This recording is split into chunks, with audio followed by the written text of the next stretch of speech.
بسم اللہ الرحمن الرحیم، السلام علیکم ورحمۃ اللہ وبرکاتہ۔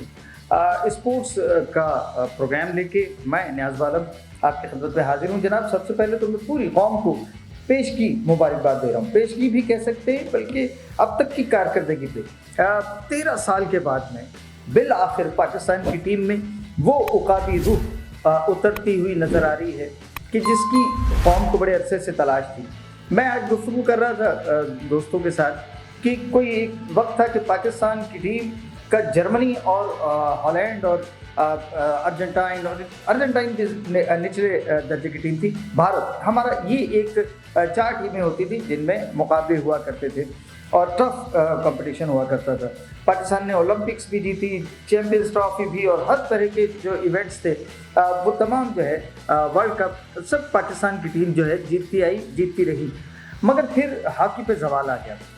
ایک عرصے کے بعد میں، یعنی اب اذلان شاہ ہاکی ٹورنامنٹ اس کا بھی یہ عالم ہے کہ پاکستانی ٹیم یہاں پر بھی، اور میں ملائیشین ہاکی فیڈریشن کو جو ہے مبارکباد دیتا ہوں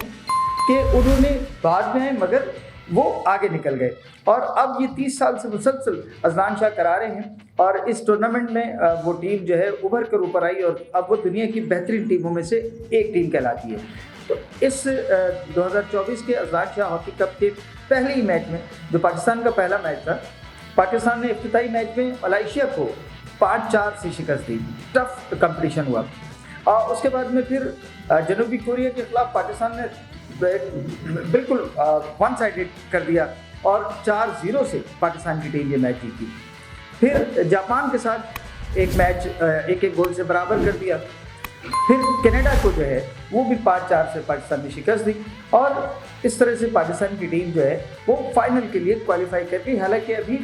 10 اپریل کو پاکستان کا نیوزی لینڈ کے خلاف میچ ہے، لیکن پوائنٹس ٹیبل پر پاکستان اور جاپان جو ہیں وہ سر فہرست ہے۔ تو یہ اب 11 کو جو فائنل ہونے جا رہا ہے وہ پاکستان اور جاپان کی ٹیموں کے مابین کھیلا جائے گا۔ تو پاکستان کی ٹیم دعا کیجیے، پوری قوم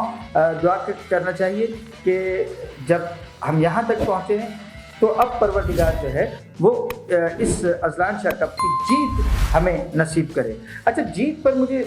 سائم ایوب جو نوجوان 21 سالہ ہمارا لیفٹ ہینڈ اوپننگ بیٹسمین ہے، اس کی ایک خواہش سامنے آئی ہے، اور خواہش ہی نہیں، یہ پوری قوم کا جو ہے وہ پوری قوم کی سوچ ہے۔ پوری قوم یہ اب پازیٹیو ہو کے سوچتے ہوئے اپنی ٹیم کے لیے کہ نہیں، ہم نے صرف بھارت کے خلاف میچ کو فوکس نہیں کرنا کہ ہم ورلڈ کپ کے میچ میں بھارت کو شکست دیں، بلکہ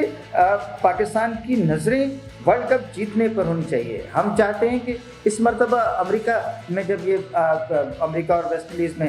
T20 ورلڈ کپ ہوگا تو پاکستان کی ٹیم انشاءاللہ تعالی بابر اعظم، وہ سکندر اعظم، وہ شہنشاہ معظم ہماری کرکٹ کے بن جائیں کہ جو ان لوگوں کی صف میں 2 خانوں کے ساتھ تیسرا ایک نان خان ہو جائے کہ جو ٹرافی جیت کر پاکستان لائے، اور T20 ورلڈ کپ جو ہے اس میں پاکستان کی ٹیم 2009 کے بعد ایک بار پھر سے چیمپئن ہو جائے۔ تو یہ سائم ایوب کی بات کے ساتھ ساتھ محمد عامر کی بات کرتے چلیں کہ محمد عامر پاکستان کی ٹیم کے ساتھ دورہ آئرلینڈ اور انگلینڈ کے لیے روانہ نہیں ہو سکے تھے کیونکہ ان کا ویزا جو ہے وہ نہیں آیا تھا۔ پاکستان کرکٹ بورڈ نے اس پہ سخت موقف اختیار کیا ہے، اور آئرش کرکٹ بورڈ سے جو ہے اس معاملے میں خاصی ناپسندیدگی کا اظہار کیا، اور آئندہ کے اپنے تعلقات کے حوالے سے بھی جو ہے ناخوشگواریت کا تاثر ان تک پہنچا دیا گیا ہے۔ کیوں کہ جب باقی پوری ٹیم کا ویزا ایشو کیا گیا، محمد عامر بھی ٹیم کے باقی کھلاڑیوں کے ساتھ بھی ویزا پروسیس میں گئے تھے، تو ان کا ویزا جو ہے وہ ڈیلے کیوں ہوا؟ کیونکہ اس سے پاکستان کی نہ صرف آئرلینڈ اور انگلینڈ کے ٹور کے حوالے سے بلکہ پاکستان کی جو پلاننگ ہے ورلڈ کپ کے لیے، اور اس میں محمد عامر کو واپس بلایا گیا ہے اور لایا گیا ہے، تو اسی خیال سے کہ ان کی پریپریشن ہو جائے اور ورلڈ کپ کے تک وہ جو ہے وہ اپنے پورے ردم میں آ جائیں۔ اب امکانات یہ ظاہر کیے جا رہے ہیں کہ شاید عامر جو ہے وہ انگلینڈ میں جو ہے ٹیم کو جوائن کریں گے، اور آئرش جو ٹیم T20 ہونے وہاں پہ ان کو جوائن نہیں کر پائیں گے۔ تو یہ بڑا لاس ہو گیا پاکستان کا نا، ایک ذرا سی تساہل غلطی کی وجہ سے ان کی پاکستان کی ٹیم کو سفر کرنا پڑ گیا۔ اچھا جی، اب اس مرتبہ جو ہے پاکستان کرکٹ بورڈ نے نہ صرف یہ کہ غیر ملکی کوچز تک اپنے آپ کو روکا ہے، بلکہ اب کیوریٹرز کے لیے بھی جو ہے وہ یہ ایک خبر سامنے آئی ہے کہ پاکستان کرکٹ بورڈ جو ہے وہ غیر ملکی کیوریٹرز جو ہے لگانے جا رہا ہے۔ اس سے پتہ نہیں پاکستان میں کتنے کیوریٹرز جو ہیں ان کی مدد ہوگی، انہیں رہنمائی ملے گی۔ یہ جو غیر ملکی کیوریٹرز آئیں گے، ظاہر ہے یہ سائنسی بنیادوں پر یہ کورسز کرتے ہیں اور وہ جدید ممالک سے جن کا تعلق ہے وہ یقیناً زمین اور گراؤنڈ اور گھاس اور یہ تمام معاملات پر سائنٹسٹ جو ہے وہ پریپریشن کرتے ہیں اور تیاری کرتے ہیں کہ ممکن ہے اور نہیں ممکن۔ نظر یہ آ رہا ہے کہ آئی سی سی چیمپئنز ٹرافی سے پہلے